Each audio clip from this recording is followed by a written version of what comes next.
Okay, so I'm going to make a perfect bound book in about 15 minutes, give or take, depending on how much I talk. And of course, to make a perfect bound book, or any book, you got to have paper.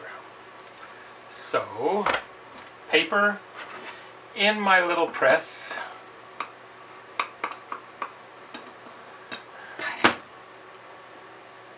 Okay. And something to protect the press from the glue as I'm gluing it up. Spin the knobs, tighten it down, and using a double fan binding, put glue on the end.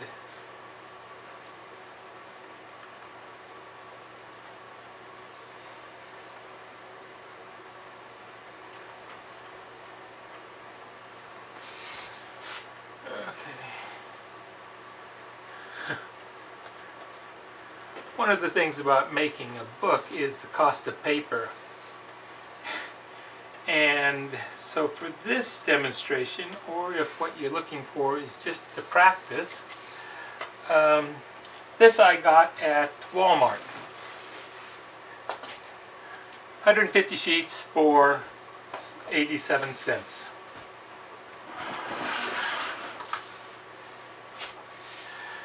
If it's a double fan binding, I've got to fan it in both directions. Using this little press so that it keeps in nice shape.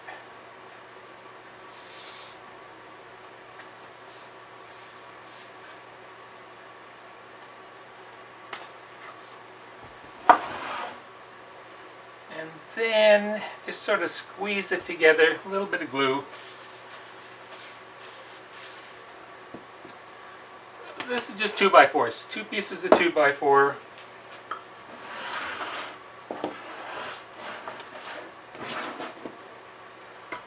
That I've cut about 5 inches or so.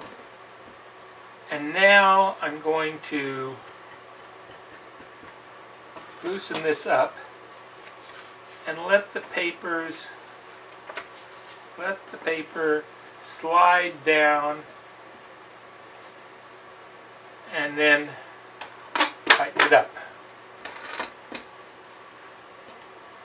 I'm not going to let this sit forever.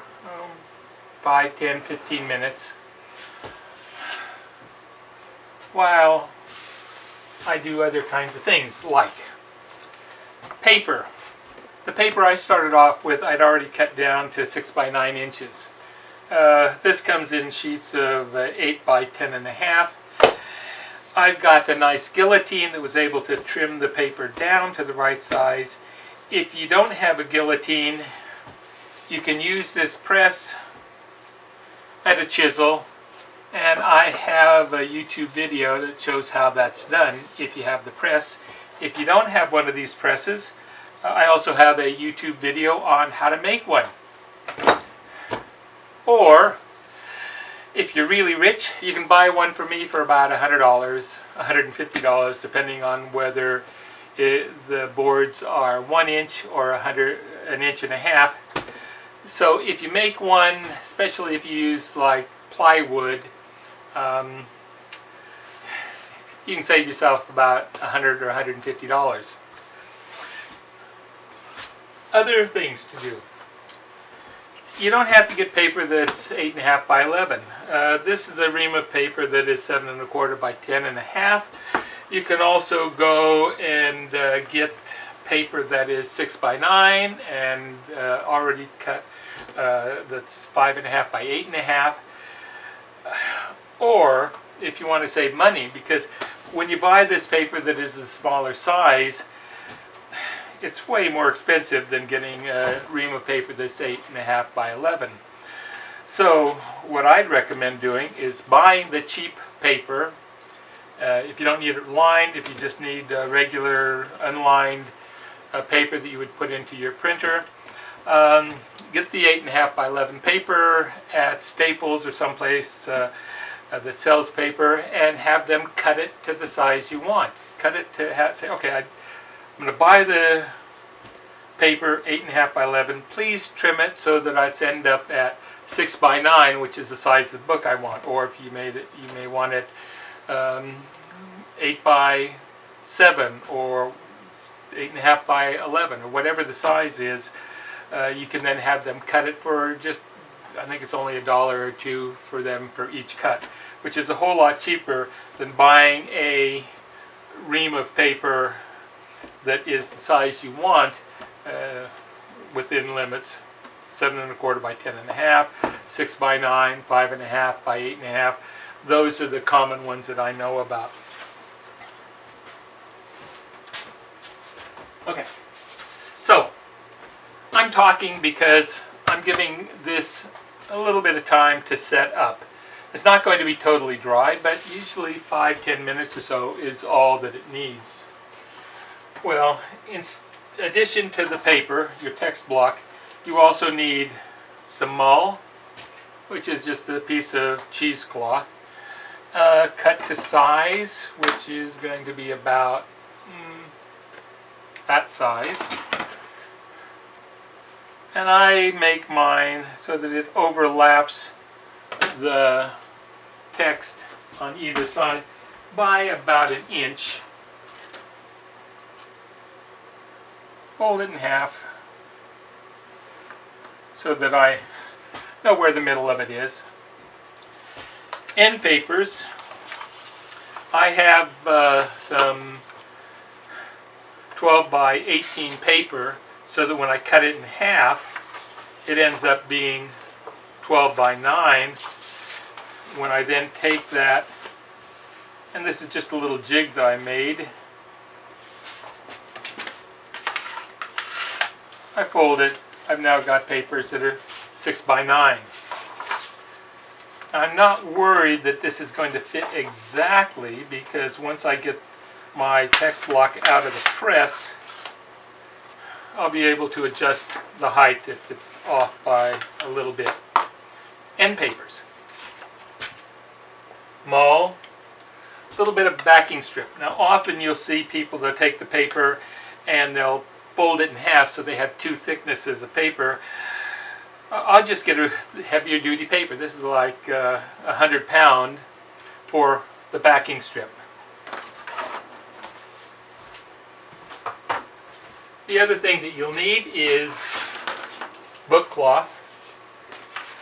This is your standard book cloth that you can buy already made up, all ready to go. Has paper on the back of the cloth so that you're ready to use it.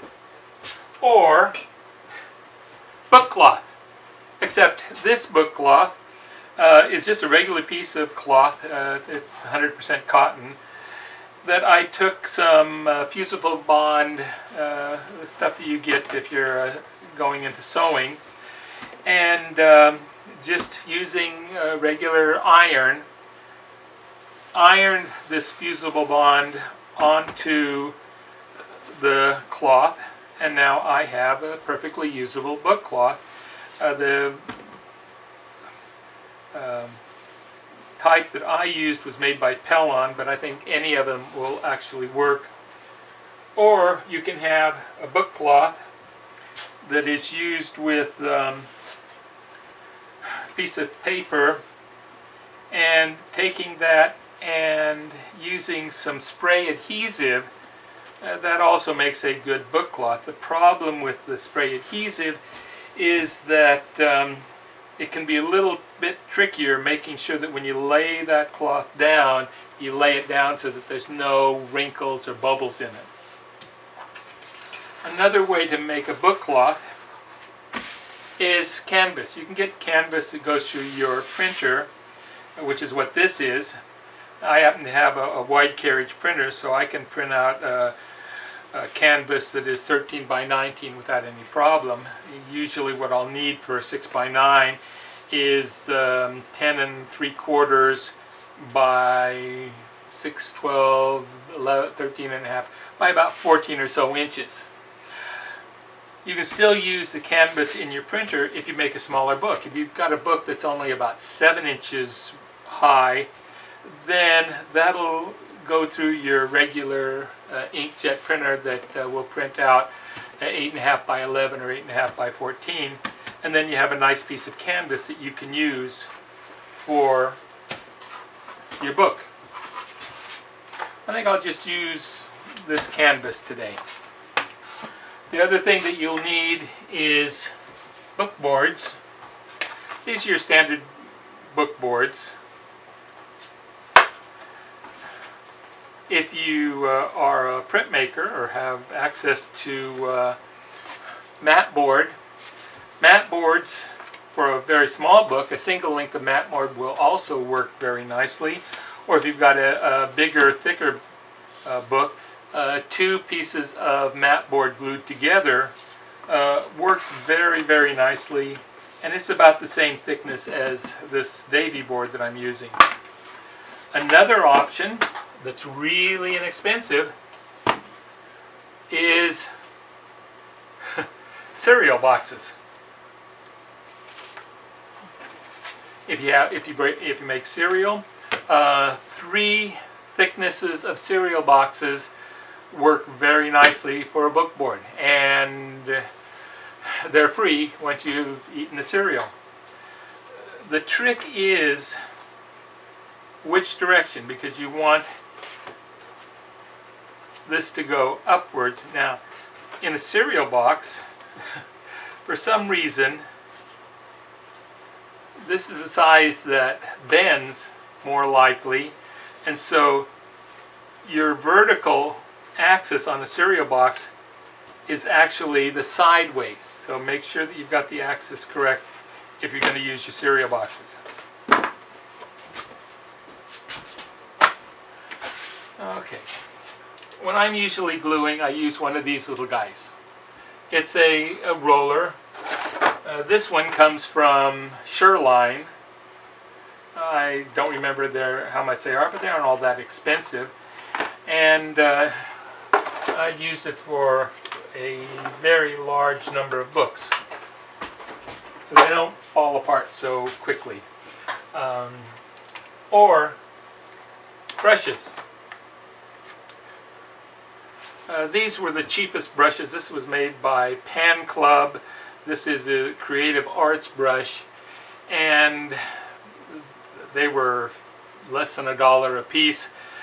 The problem with them is they're really for painting, and so the bristles were actually much larger, so I trimmed them down to about 1.5 inches, and this one is about 1 inch, and they work really, really well. Other things you might need, clips. When you've got your text block, if it's not quite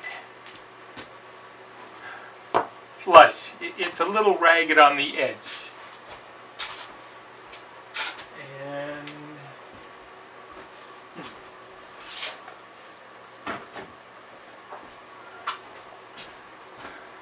what's really important, this is one I've already finished, the top edge or the back edge of your book, you want to have really, really flat. If there's any ragged edges, you want them to be on the foredge, so that when it goes into the press, knock it up, make sure that the rear edge is flush all the way through, clamp it,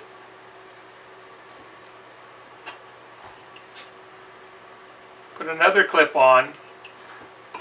Remember, this is the edge you're going to be gluing, so that when you put it in the press and clamp it down, this is going to be good and smooth, which will give you good adhesion on your glue. And if this is not really smooth, you can either leave it that way, or when you've got it in your press, take your chisel and cut the edges down to make it nice and smooth. I do have a YouTube video on how to do this, so look up Robert Samola and go to the video.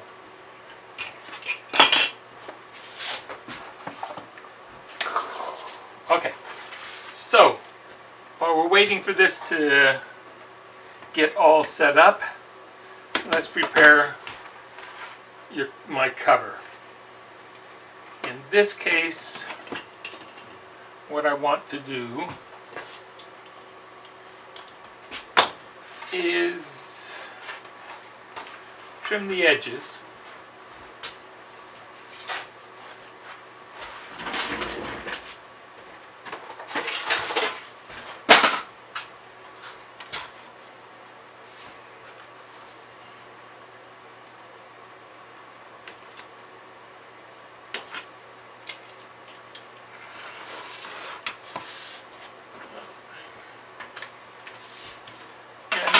I'm only trimming not enough.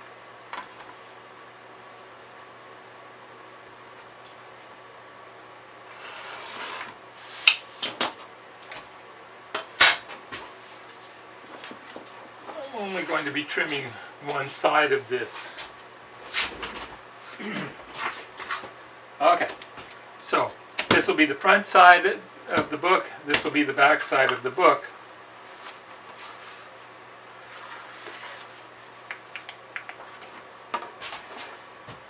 This is a handy dandy little thing. I got it at the hardware store. It's a little over 1/16 of an inch thick, 3/4 of an inch wide. It came 3 feet long. I had them cut it in half, so I have 2 of these that are 18 inches. Because my turn-ins on my book are going to be about 3. Don't you just hate it when your battery runs out of battery in the middle of filming? Alright, so from where I was, this guy came from a hardware store, about a 1/16 of an inch thick and 3/4 of an inch wide. So I don't need to measure, I just need to set it on the edge, mark it,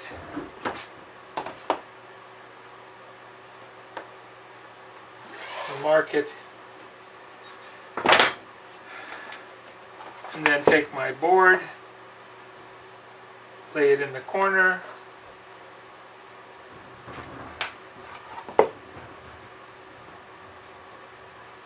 and trace around the edge of it.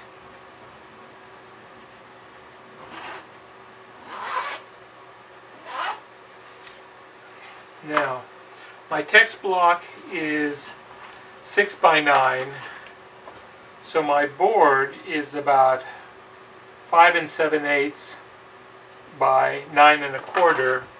So I have about 1/8 of an inch on each side, and when I do that, I end up with about 1/4 of an inch at the end. Right? Which is what I want. Now when I'm measuring the space between the two boards, I need to take into consideration this 1/4 inch, the thickness of the board of my block, which is about 1/2 inch. So 1/2 inch, 1/4 inch, 1/4 inch would be 1 inch, and I usually give it just a little bit more just for slop, just in case. So I'm measuring it about 1 inch and 1/16 or so.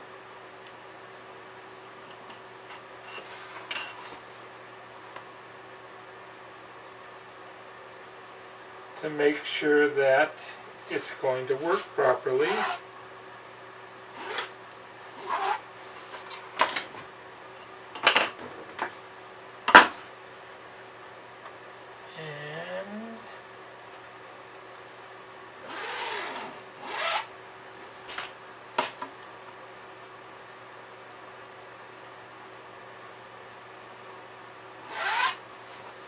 Now, if there's extra material, in this case, I've only got about a little over 1/16 of an inch, but cut it down.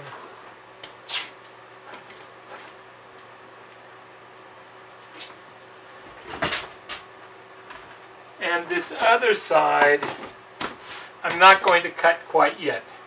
It's now been, along with the camera running out of battery, about a half hour that this has been in the press. And it's still a little tacky, but not too bad. And now these papers that I had over here, it's still a little tacky, but it still holds together without a problem. So now what I'm going to do is I'm going to lay my boards in place, put my text block in place,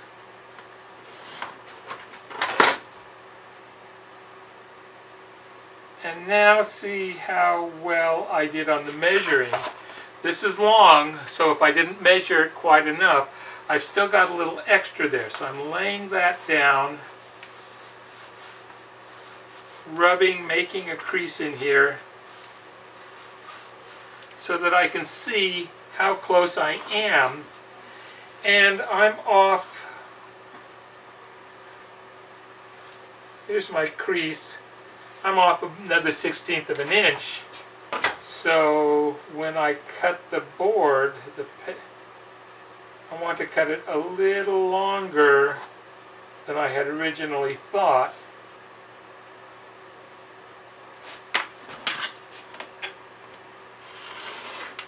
So now it should fit without a problem. Okay. So I have a text block, I have boards, I have cover. Oh, I don't have mull, I don't have end papers. Oh darn.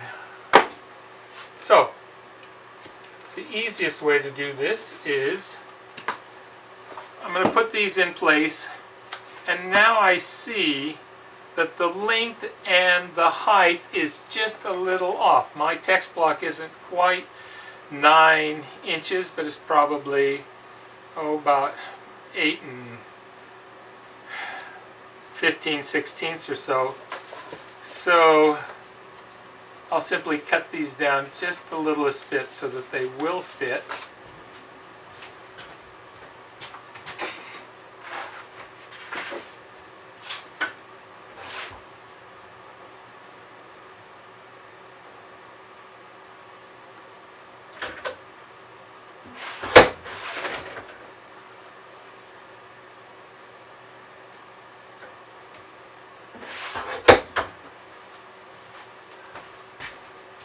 All right.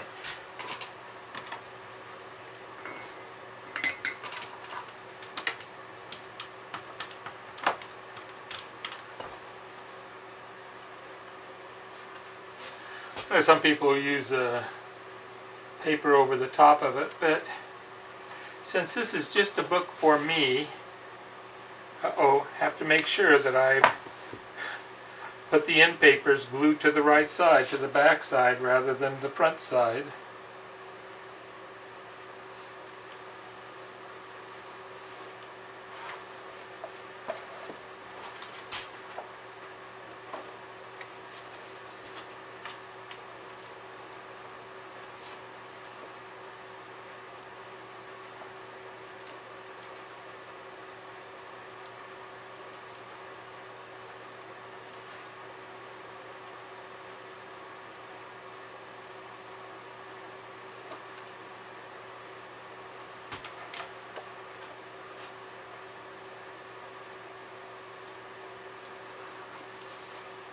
Okay, back in the press it'll go.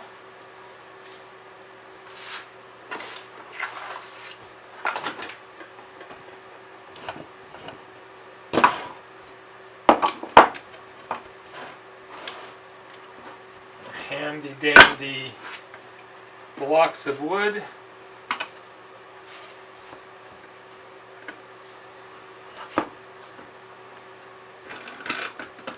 Tighten it down a little bit.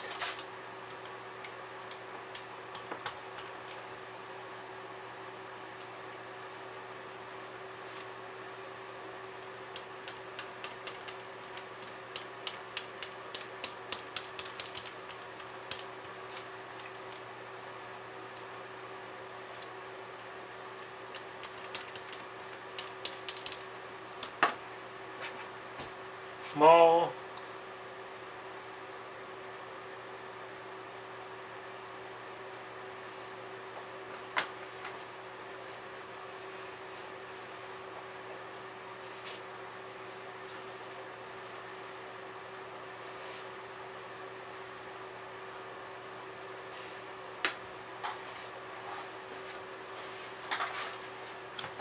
A little more glue.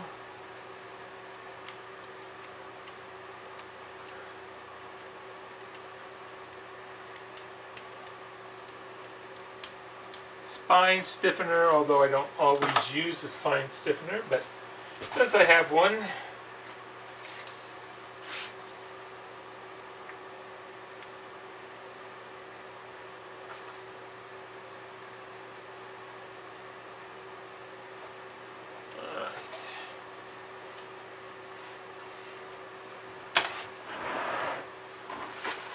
okay, we're almost done, or at least I am.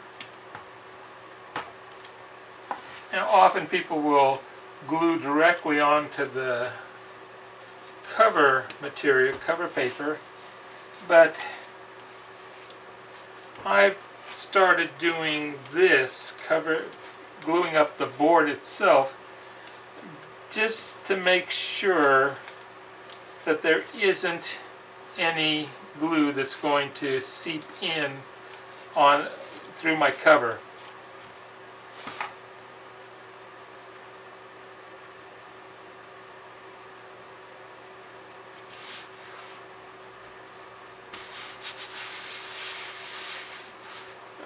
Flip it over, make sure that it's good and adhered.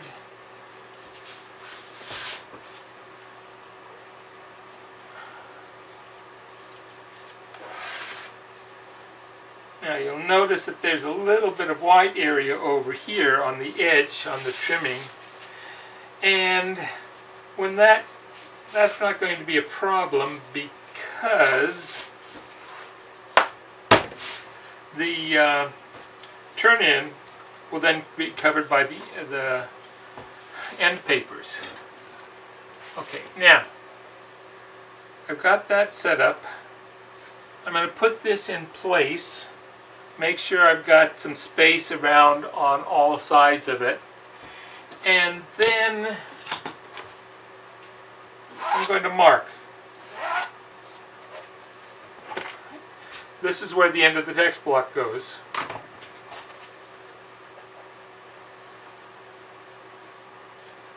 So that when I get done, aha, it's going to work the way it's supposed to.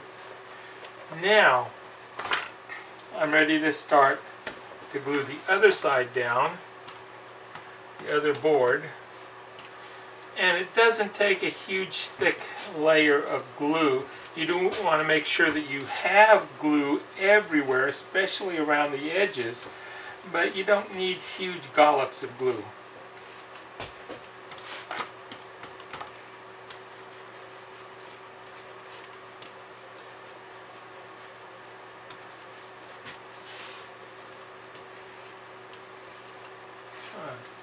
Now the only reason for using a roller is it goes much faster.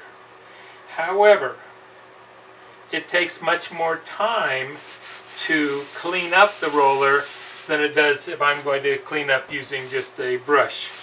So oftentimes if I'm just making one book, I'll use the brush, but when I'm making 2, 3, 4, 5 books at a time, then it really is much faster to use the roller. Aha! And now there are covers to my book. A nice little roller here, this little, instead of using a pair of scissors. And when I'm cutting this, I'm leaving about twice the thickness of the Davy board for my turn-ins. If it's cut too close, then there can be a problem when you are doing your turn-ins.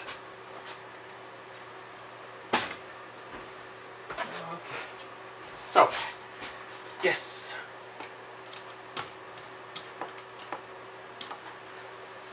Now,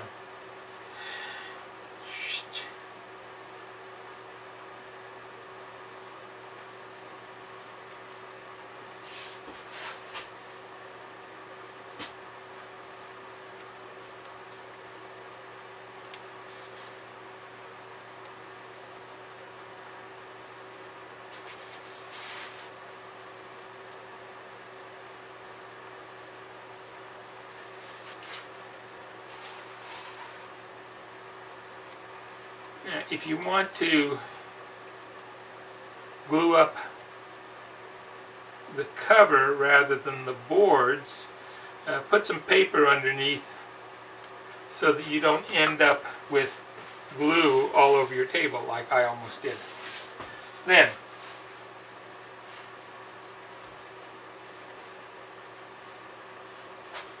now the one thing about using a canvas like this is it's a little stiffer than regular paper, and it doesn't want to adhere as fast and as easy.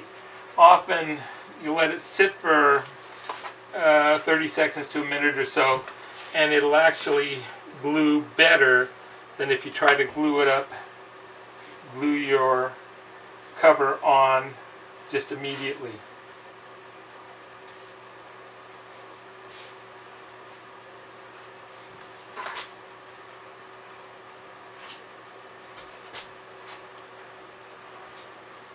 Okay, got that glued down, and now don't forget to pinch the corners. Pinch the corners. You'll end up with a nicer edge by doing this. And of course, pushing the paper down, make sure that it is nice and adhered to the glue.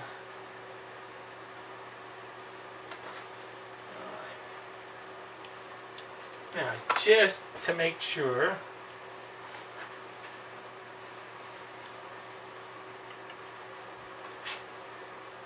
this little pinched area here,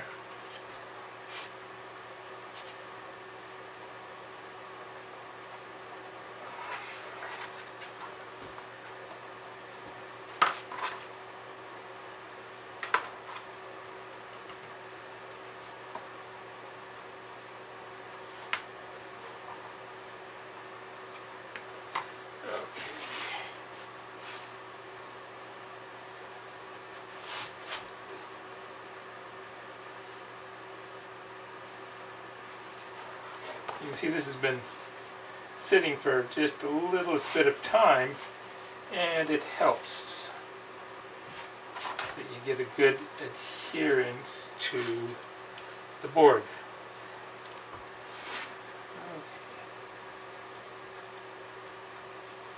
Okay. Alright, now, text block. Yay for a text block. I'm going to set that in place.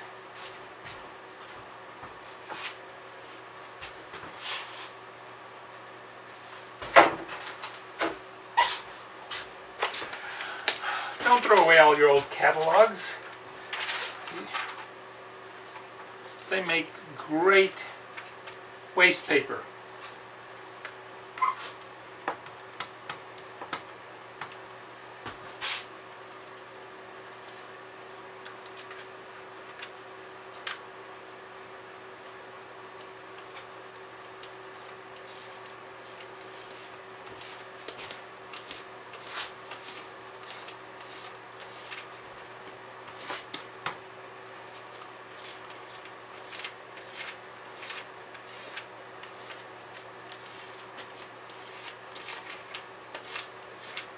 Now, the reason for that line that I put in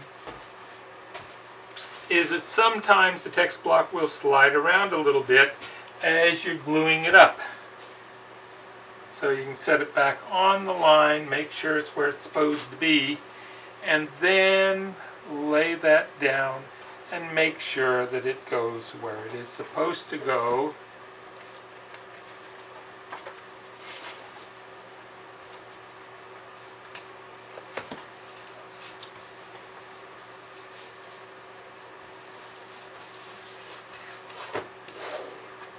The other side is going to work better because now that side is glued up.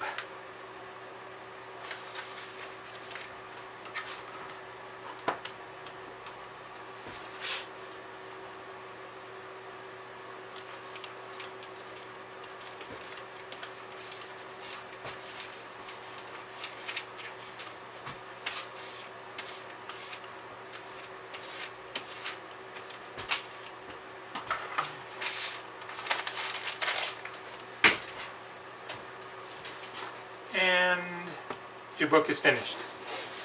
Now, you're going to want to open this up just a little bit. You don't want to open it up too much. So you can run your finger in here and make sure that it's smooth and flat. Sometimes, depending on the thickness of the end paper, when you glue it up, the paper will expand, and so it will want to wrinkle. And so use your bone folder, use another piece of scrap paper between your paper and your bone folder. In this case, it's a thick enough paper, or I used a thin enough layer of glue. I didn't have that problem at all. But you've got a finished book. Ta-da! Now, it didn't take 15 minutes on the video because I ended up talking an awful lot. But the actual working time is about 15 minutes. Now, I'll use my bone folder and just set the hinge .